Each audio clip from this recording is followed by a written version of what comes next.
ঝগড়া হবে, kind of নজর, তাতে আমার কোনো দোষ নেই, কারণ কি আমাদের ওটা লাগতে থাকে। সো আজকে ঝগড়া করেছি বলে দুজনের রক্ত চুষে আর বিয়ে করে বসে আছি।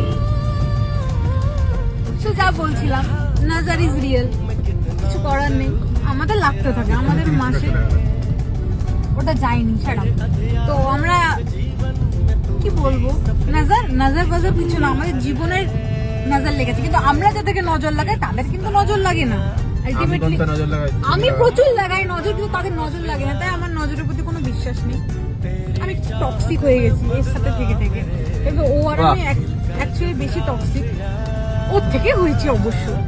তো জীবনে আপনি দেখতেই পাচ্ছেন, তো জীবনে একটা শিক্ষা খুব ভালো পেয়েছি, যা হয়ে যাক, নজর লাগুক এর লাগুক, যা হয়ে যাক, সব সময় সামনের জন্য মাথা চিবিয়ে খাবেন, দেখবেন আপনার জীবনে কোনো কষ্ট থাকবে না। লাইক আমি বুঝতেই পারি, কারণ কি আপনি একটা জিনিস বুঝবেন, আমি ওর রক্ত চুষি, ও আমার রক্ত চুষি। আরে আমি কখন চুষি? তুমি 7 বছর ধরে চুষছো রক্ত।